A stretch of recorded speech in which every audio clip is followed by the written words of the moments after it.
კახა კალაძე, ფული, დიდება და გზა საქართველოდან მილანამდე. კახა კალაძე, ეს არის სახელი, რომელიც სამუდამოდ დარჩა ქართული ფეხბურთის ისტორიაში.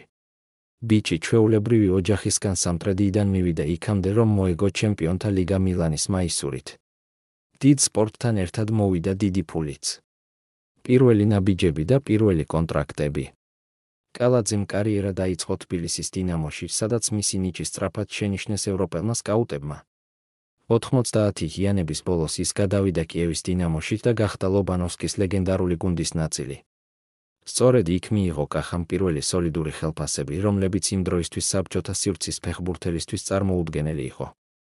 მილანის აღმასვლა. ნამდვილი ფინანსური წარმატება 2001 წელს მოვიდა, როცა კალაძე მილანში გადავიდა. ტრანსფერი იტალიელებს $16 მილიონი დაუჯდათ, რეკორდული თანხა ქართველი ფეხბურთელისთვის იმ პერიოდში. მილანში ის თამაშობდა ლეგენდებთან ერთად. პირლო, მალდინი, შევჩენკო, კაკა. კალაძე მხოლოდ ტიტულებს არ იგებდა, არამედ ევროპული მასშტაბის ფულსაც იღებდა.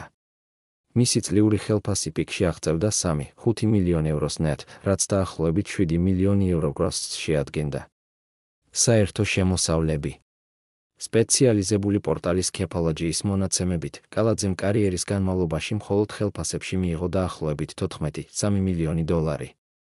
ინფლაციის გათვალისწინებით, ეს თანხა დღეს უკვე 18 მილიონს უახლოვდება. ეს ციფრები არ ითვალისწინებს ჩემპიონთა ლიგის ბონუსებს, რეკლამას და პირად ბიზნესს. მთლიანობაში, ექსპერტები მის საფეხბურთო შემოსავალს აფასებენ $20 მილიონ-ზე მეტში. ფეხბურთის შემდეგ.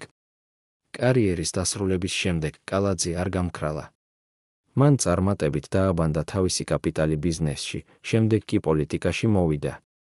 დღეს ის თბილისის მერია და მისი გზა მაგალითია იმისა, თუ როგორ შეიძლება სპორტის დიდება და შემოსავალი გრძელვადიან კაპიტალად და გავლენად გადაიქცეს. დასკვნა.